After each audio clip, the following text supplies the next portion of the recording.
වැදෙනවා මේක නම් මම දැන් ඉන්නේ ඔය කළුපාන ඩෙවිල්ස් ස්ටෙයාර්කේස් යන පාරේ. දෙම්ම ගෙදරින් පිටත් වෙලා ආවේ ඩෙවිල්ස් ස්ටෙයාර්කේස් පැත්තට යන්න. තනියම තමයි යන්නේ. බලන්න වටපිටාව කොහමද කියලා. මම දැන් ඩෙවිල්ස් ස්ටෙයාර්කේස් වලට කළුපාන හරහා පැටිච්ච පාරේ තමයි මේ ඉන්නේ. ඉතින් කලින් යනකොට ගියපු කට්ටිය දන්නේ නැති පාර ගොඩක් අබලන් වෙලා තමයි තියෙන්නේ. ඉතින්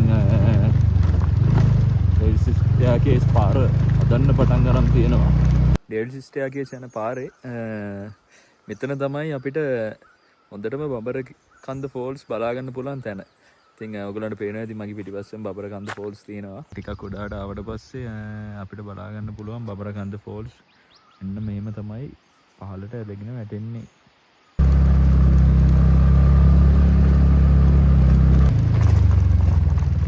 ඔයගොල්ලන්ට පේනවා ඇති මේ හරිය ඔක්කොම පාර සුද්ධ කරලා අලුතෙන් හදාගෙන යන කටයුතු කරගෙන යනවා. ඉතින් මේ විදියට ඇත්තටම ඩෙවිල්ස් ස්ටෙයාර්කේස් රෝඩ් එක හදන එක ගැන පුදුම සතුටක් තියෙන්නේ. මොකද ඒ ගම්වල ඉන්න මිනිස්සුන්ට ඒගොල්ලන්ගේ වැඩ ටික කරගන්න, ඒ හැම දෙයක්ම කරගන්න මේ වැඩෙන් හරිම පහසු වෙනවා. ඉතින් ඒ වගේම තමයි අපි වගේ ට්‍රැවල් කරන ට්‍රැවලර්ස් ලටත් කලින් ඩෙවිල්ස් ස්ටෙයාර්කේස් කියපු අය දන්නවා කොච්චර අමාරුද ගන්න කියලා. මේ ස්ථානය ගැන ඉතින් මම කියන්න ඕනේ නැහැ, හැමෝම දන්නවා. මෙතනට අපි කී පාරක් ඇවිල්ලා තියෙනවද කියලා. ඉතින්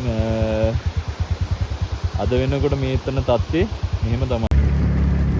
ඕගොල්ලන්ට පේනවා ඇති ඩෙවිල්ස් ස්ටෙයාර්කේස් පාර අලුත් ඇඩියා කරලා තියෙන විදිය. ඉතින් කලින් ආපු අය දන්නවා කොහොමද මේ හරිය තිබ්බේ කියලා. ඉතින් ඇත්තටම මාරම සතුටුයි මේක දැක්කහම. මොකද මේ විදියට මේ දේවල් දියුණු වෙන්න අපේ ලංකාවේ මිනිස්සුන්ට මේ දේවල් වල ලස්සන දැක බලා ගන්න අවස්ථාව ඉක්මනටම හම්බ වෙනවා. ඇත්තටම ඉතින් මෙතන ගැන මම කියන්න ඕනේ නැහැ. හැමෝම දන්න, හැමෝම කඳවුරු ගත කරපු ස්ථානයක් තමයි මෙතන. ඉතින් අද වෙනකොට වැලිවංගුවේ තත්ත්වය මේක තමයි. ඉතින් ලංකාවේ ට්‍රැවල් කරන ට්‍රැවලර්ස්ලා දන්නවා කොච්චර ප්‍රමාණයක් මේ ස්ථානයේ මේ කැම්පින් කරගෙන හිටියද නැවතිලා හිටියද කියලා. ඉතින් අද වෙනස්ම තැනක් තමයි තියෙන්නේ මෙතන. මම ඔයගලන්ට පෙන්නන්නම් වටපිටාව කොහොමද කියලා.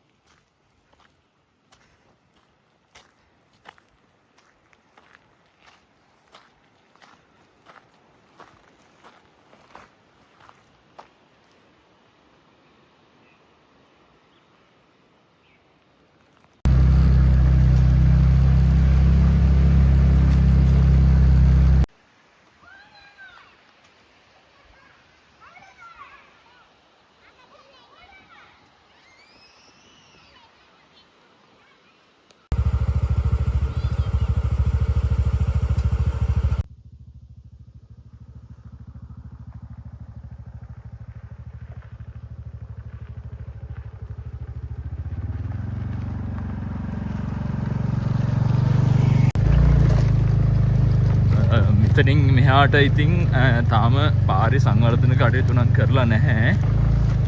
මෙතනින් එහාට තාමත් පොඩ්ඩක් ගමන දුෂ්කරයි. ඉතින් ඇත්තටම මේ හරියට එනකන් හරි පාර මේ තරමටවත් සංවර්ධනය වෙලා තියෙන එක ගැන අතරම අපි සතුටු වෙන්න ඕනේ. ඉදිරියේදී අපිට ඉතින්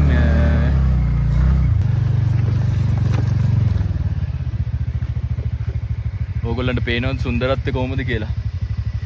ඉතින් මේ වගේ දසුනක් දකින්න වාසනාව කරලා තියෙන්න ඕනේ.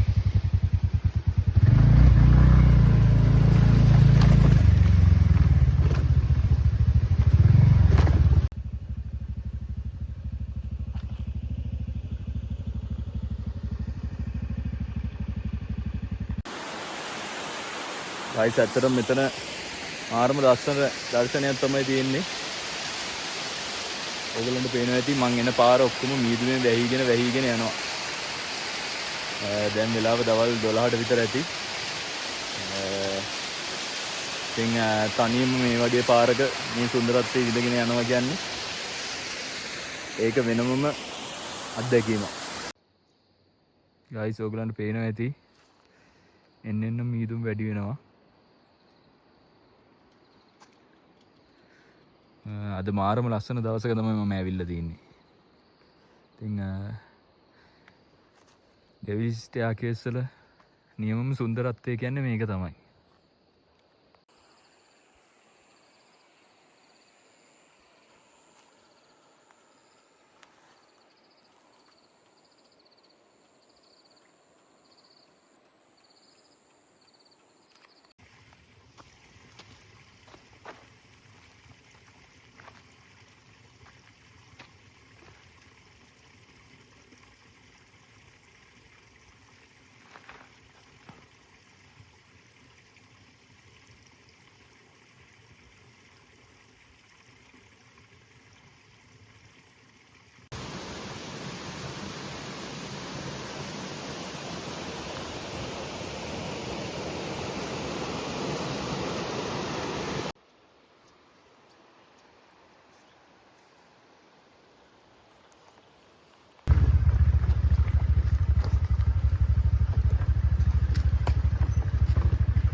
ඔයගලන්ට පේනවද පහලින් තියෙන මීදුමේ ධර්ම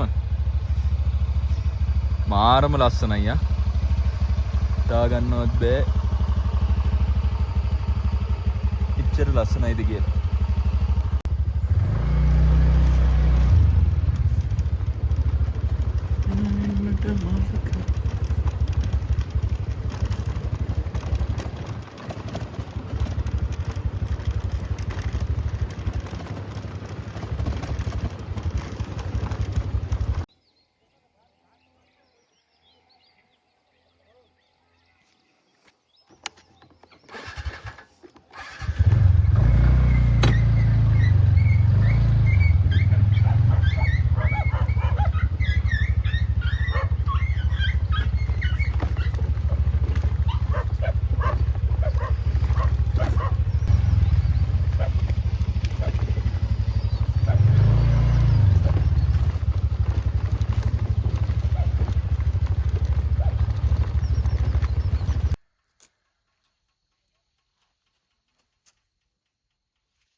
මාරම view එකක් තියෙන්නේ.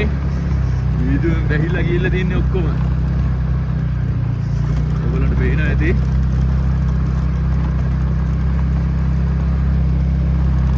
මාරම මීදුමෙන් වැහිලා තින්නේ. මගේ ඇස් දෙකට පේන දසුන මේ කැමරේකට පේන්නේ නැහැ ඇත්තටම. මාරම ලස්සන view එකක් තමයි මෙතන තියෙන්නේ. බලන්න ඔයගලන්ට පේනවා ඇති වටපිටාව.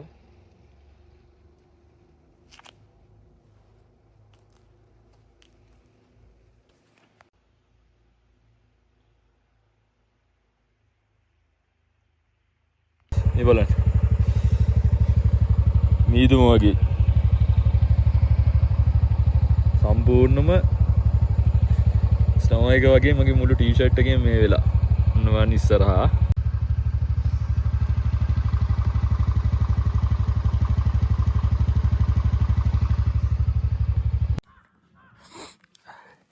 මම ආවා හෝන් ප්ලේස් එකේ කැන්ටින් එක ගාවට. එතෙන්ට ඇවිල්ලා ගත්ත කෑම ටිකක්. මේ තමයි ඒ ටික. මාරම වයිබ් එකක් තියෙන්නේ මෙතෙන්ට වෙලා ටී එකක් ගාලා මේක කනවා කියන්නේ.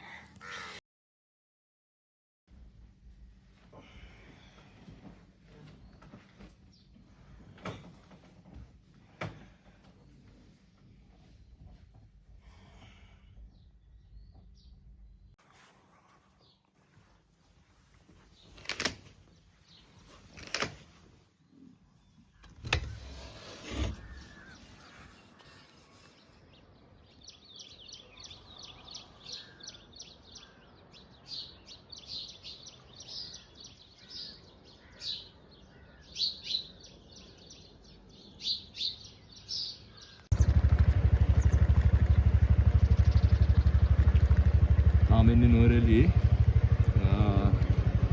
ඊළාම්බක ගමනාන්තය බලා යන්න තමයි හදන්නේ.